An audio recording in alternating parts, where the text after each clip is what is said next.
Bien-aimés dans le Seigneur, loué soit Jésus-Christ et merci de nous rejoindre dans Dies Domini sur la nouvelle chaîne missionnaire. Frères et sœurs en Christ, le Seigneur veut, à travers ce 21e dimanche du temps ordinaire de l'année liturgique A, nous révéler son identité, son réel message dans ce dimanche. Et c'est tout de suite dans Dies Domini.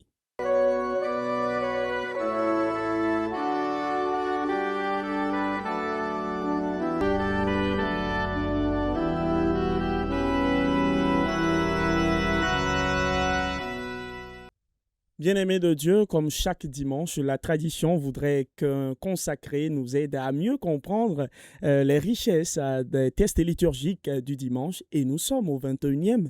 Et donc, j'ai la joie d'accueillir ici, sur ce plateau, le révérend Père Jean-Michel et Solam Adam, qui est missionnaire combonien du cœur de Jésus. Père, loué soit Jésus-Christ. À jamais, merci pour l'invitation. Et bienvenue dans cette émission. Merci. Alors, pour nos téléspectateurs et téléspectatrices, je rappelle que vous êtes né le 8 juin 1985 à Pia au Togo. Vous êtes religieux missionnaire combonien, ordonné prêtre le 8 août 2015 à Lomé. Vous avez exercé votre ministère sacerdotal comme vicaire à la paroisse Notre-Dame de la Liesse à Grimari, dans le diocèse de Bambari, en République centrafricaine, où vous avez été responsable de la commission diocésaine catéchèse et apostolat biblique. Et au Togo, dans votre province d'origine, depuis 2021, vous êtes responsable de la promotion de vocation des missionnaires comboniens. Et rappelez que le Père Jean-Michel est titulaire d'une licence en théologie et en philosophie, ainsi que d'un diplôme universitaire en sociologie. C'est bien ça, mon Père?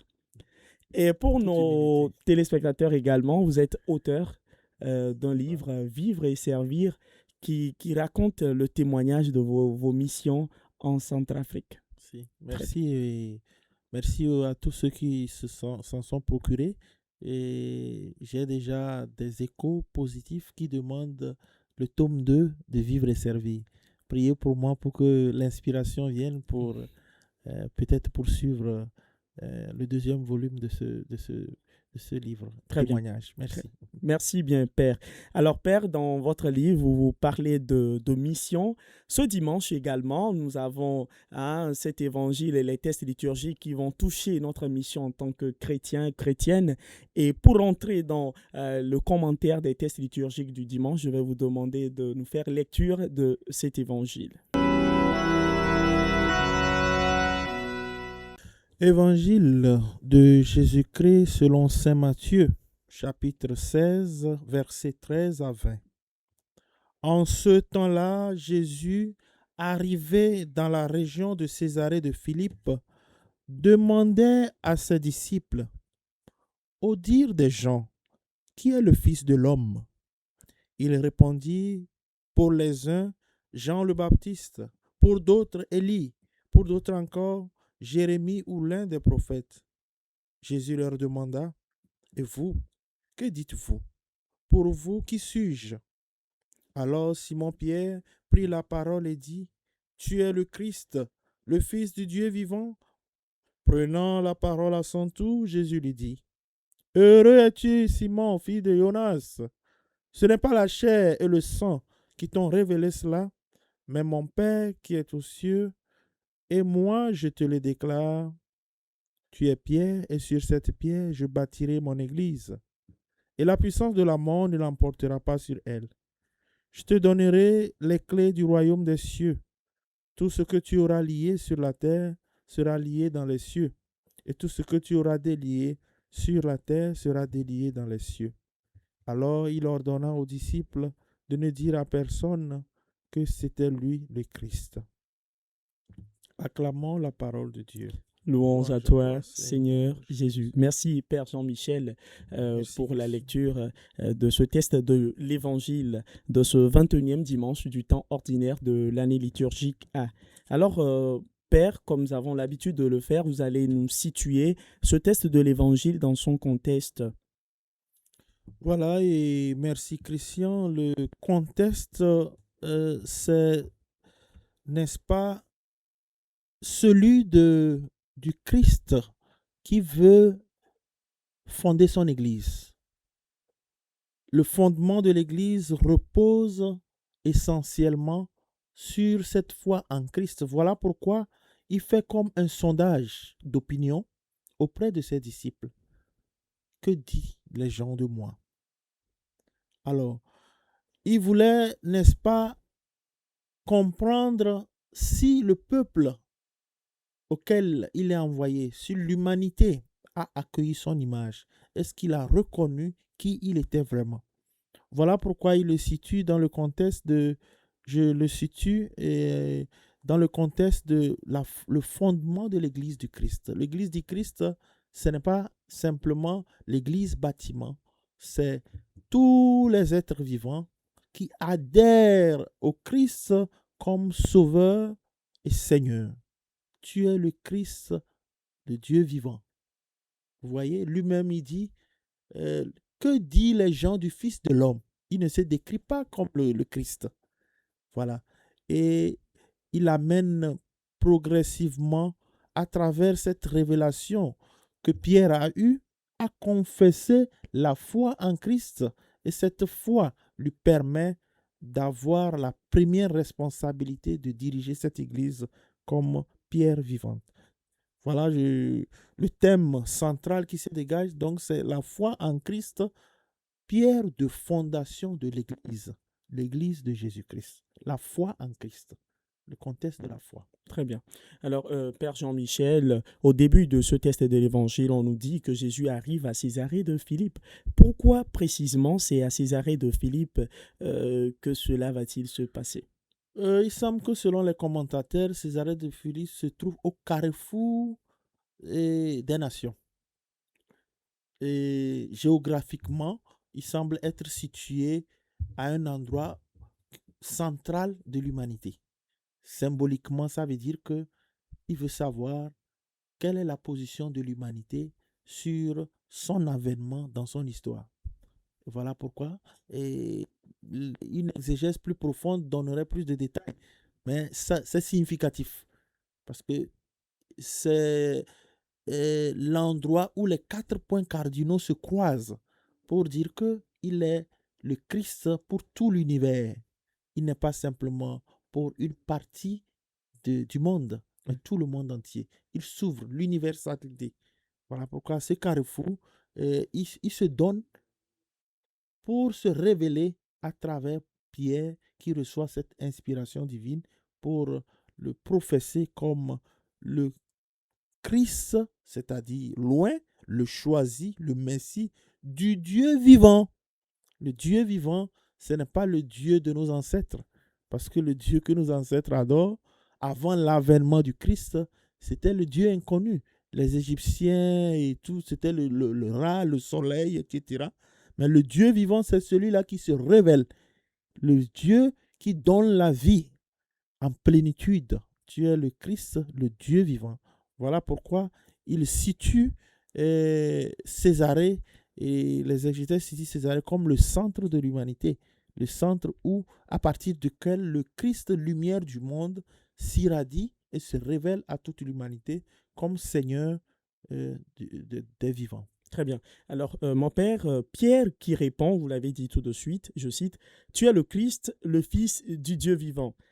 C'est une phrase courte, mais qui porte tout le mystère de l'incarnation. Alors, mon père, dites-nous, qu'est-ce que cette confession change concrètement dans la vie et la vocation de Simon? Voilà, et vous savez que Simon-Pierre ne donne pas simplement une définition théologique quand il dit tu es le Christ, le Fils du Dieu vivant. Il confesse sa relation avec Jésus. C'est comme une déclaration d'amour. C'est comme une, euh, une révélation du degré auquel il appartient au Christ.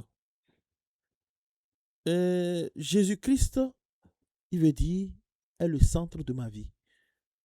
Tu es le Christ, le Fils du Dieu vivant. La vie. La vie par laquelle il vit, qui redevient une vie en Dieu. En ce Dieu qui est attendu depuis, qui est adoré par les prophètes, qui est annoncé par les prophètes, qui est adoré par les patriarches, mais qui se révèle maintenant. Alors, de la bouche de Pierre, ce n'est pas anodin, parce que c'est ce qu'on appelle une révélation, on pourrait dire, privée, qu'il confesse. Puis cette révélation qu'il a eue, il la confesse, et ça devient la pierre sur laquelle le Christ relance les battements de son cœur à travers son Église. Donc, certains diront dans certaines critiques que Jésus-Christ n'a jamais fondé d'Église. C'était dans sa pensée. C'était en puissance. Et ça commence là-bas, à partir de la révélation de Pierre. Voilà pourquoi il lui confie les clés de son Église. Les clés qui est le symbolisme qui traverse tous les textes de ce dimanche, de la première lecture. Le roi qui désobéit à Dieu, le roi Shebna, qui désobéit au commandement de Dieu et qui est remplacé par Eliakim, à qui on confie une nouvelle responsabilité. Et désormais, il dit, je mettrai sur son épaule la clé de la maison de David. Et donc, la clé est ici le symbole très fort qui représente l'autorité, la responsabilité et la capacité d'ouvrir ou de fermer. C'est cette même clé que Pierre a reçue dans l'évangile quand il révèle qu'il a rencontré le Christ. Donc, l'autorité dans l'Église, dans ce sens, est basée sur la foi et le degré d'amour que nous avons pour le Christ. C'est ça qui confère l'autorité. Ce n'est pas les mérites ni les compétences seules, mais la foi et l'amour que Pierre a eu pour le Christ, c'est ça qui lui confère cette autorité-là. Donc, on ne peut annoncer durablement quelqu'un que l'on ne cherche pas à rencontrer. Donc, nous descendons dans notre arène, non? Nous pouvons annoncer le Christ comme nous sommes missionnaires dans la mesure où nous l'avons rencontré personnellement. Rencontre qui a permis à Pierre de faire cette confession. Très bien.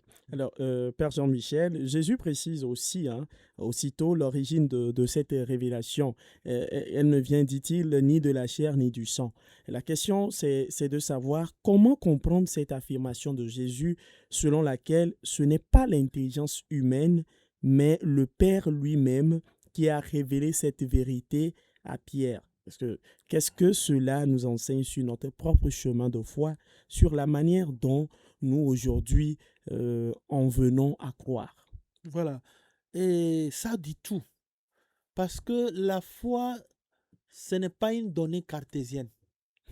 Ce n'est pas le je sais. On dit je crois. Ça n'exclut pas quand même le savoir. Parce qu'on adhère à des vérités de foi qui sont articulées par la raison, mais avec l'assistance de l'Esprit Saint où intervient la foi. Alors, j'ai remarqué que Jésus dit, il ne dit pas Pierre, hein, il le dit, il le cite. Heureux es-tu, Simon, fils de Jonas. Ce n'est pas la chair et le sang qui te l'ont révélé, qui t'ont révélé cela, mais mon Père qui est aux cieux. C'est la révélation en plénitude. Je parlais de Hébreux 1:1 et je cite, dans les temps anciens, le Fils de Dieu, Dieu s'est révélé à travers les prophètes, à travers les patriarches, etc. Mais en ces temps qui sont les derniers, il s'est révélé par son Fils, le Christ, le Fils de Dieu vivant. Et cette révélation a été faite de manière progressive. Le terrain a été préparé dans l'ancienne alliance jusqu'à la nouvelle alliance. Et Pierre reçoit ce don. C'est un don. Comme la Vierge Marie qui a reçu ce don. C'est un don. Il reçoit ce don de cette foi et qu'il révèle pour dire que cette foi de Pierre est une grâce. Une pure grâce. Et la grâce, on ne peut pas savoir pourquoi c'est toi qui l'as reçue, c'est pas moi. C'est ça qu'on appelle le mystère de l'élection. Le mystère de l'élection dans l'économie du salut. Pourquoi Dieu a choisi que Jésus-Christ naisse à Nazareth, il n'est pas né à Singapour? On ne le sait pas. Oui. Mais nous recevons cela gratuitement. Et donc, Pierre n'est pas devenu capable de reconnaître Jésus uniquement par son intelligence. Tout fougueux qu'il était, tout zélé qu'il était, il a reçu une révélation. Et c'est très important pour le chrétien que nous sommes, pour le missionnaire que nous sommes. La foi que nous annonçons ne vient pas de nous. Nous ne sommes pas propriétaires de la grâce que nous recevons. Et des fois, c'est une interpellation pour nous, hein, parce que des fois, nous recevons la grâce de l'autorité qui ne sert pas, qui peut devenir un moyen pour aliéner ou pour nous aliéner. Alors, il faut rentrer dans l'intelligence de la foi et la grâce de l'humilité, cultiver l'humilité, parce que nous pouvons être compétents, intelligents, bien formés, dynamiques et généreux, mais nous devons toujours nous souvenir, Seigneur, sans toi, je ne peux rien faire. Parce que Pierre, qui a fait cette belle déclaration de foi, à un certain moment, Jésus lui dira, arrière Satan. Ah oui, c'est tout un cheminement intérieur, c'est tout un cheminement de foi auquel nous sommes invités. Donc Pierre, l'image de l'humanité qui reçoit un don et qui doit le mettre, de notre humanité, qui reçoit un don par pure grâce et qui doit être ouvert et le mettre au service des autres. Qu'as-tu que tu n'as reçu? Et Saint Paul répondit dans la deuxième lecture à ce mystère de la foi, mystère du salut. Et il fait une belle analogie en disant ce mystère, on ne peut pas le cerner. Cette grâce, on ne peut pas la posséder. Il dit, quelle profondeur dans la richesse, la sagesse et la connaissance de Dieu. Tout est de lui et par lui et pour lui. À lui la gloire pour les siècles des siècles. Tout vient de Dieu, tout passe par Dieu, tout doit conduire à Dieu. Voilà la clé de lecture de cette grâce de la foi, de cette profession de foi de Pierre, qui est aussi la nôtre. Et si nous rentrons dans cette ligne, nous arriverons à bon port dans la communion avec Dieu. Alors, cette révélation reçue devient maintenant fondation, puisque Jésus transforme Simon en pierre, en roc. Père Jean-Michel, tu es pierre, et sur cette pierre, je bâtirai mon église.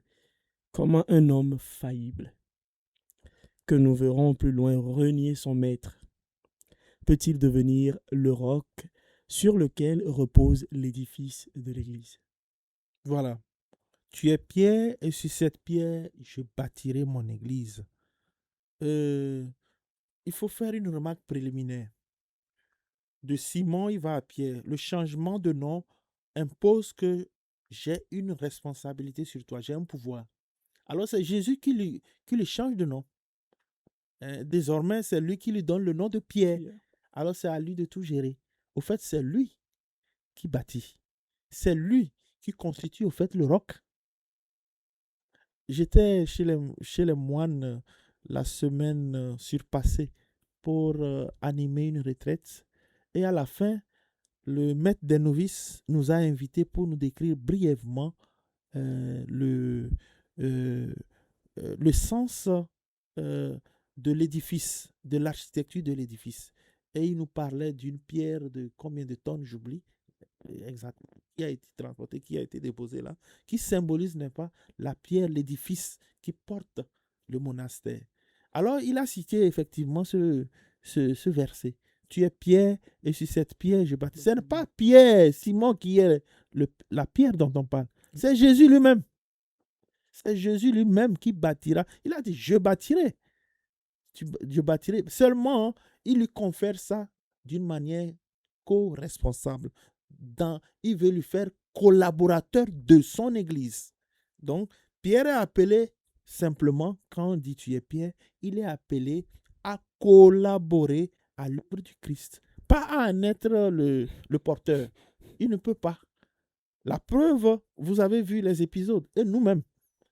Une fois que tu commences à remplacer le Christ par toi, c'est là que tes déboires commencent. Parce que nous sommes faits de chair. Il a cité plus loin, ce n'est pas la chair qui porte l'Église, c'est l'esprit. Donc il faut faire cette distinction dans tout ministère. Dans tout ministère. Hein. Et en parlant de ministère, le ministère, au fait, quand on dit le ministre, c'est un serviteur. Normalement, les privilèges ne prennent pas le devant. Tu es au service de celui qui t'a envoyé. Tu as une lettre de mission. Donc, pour dire simple, le prêtre ne bâtit pas sa propre église. Le religieux ne bâtit pas sa propre communauté. Le missionnaire ne bâtit pas son propre royaume. C'est le Christ qui bâtit son église. Donc, nous sommes simplement des collaborateurs. Des collaborateurs. Pourquoi? Jésus a fait cela pour nous protéger de deux grands dangers. Le premier danger, c'est celui de l'orgueil. Lorsque nous pensons que tout dépend de nous. Pierre en a fait l'expérience. Quand, non, moi, je mourrai pour toi. Non, moi, je... Le coq ne chantera pas 3 fois quand tu vas me renier. Et il en a fait la meilleure expérience. Il a fait le chemin du retour de l'enfant prodigue. Et le Christ, par son regard, l'a transformé de nouveau pour être porteur des clés du royaume des cieux.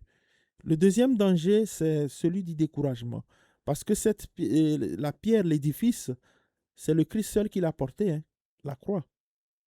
Il a dit, venez vous tous dont le fardeau pèse, car le mien est léger.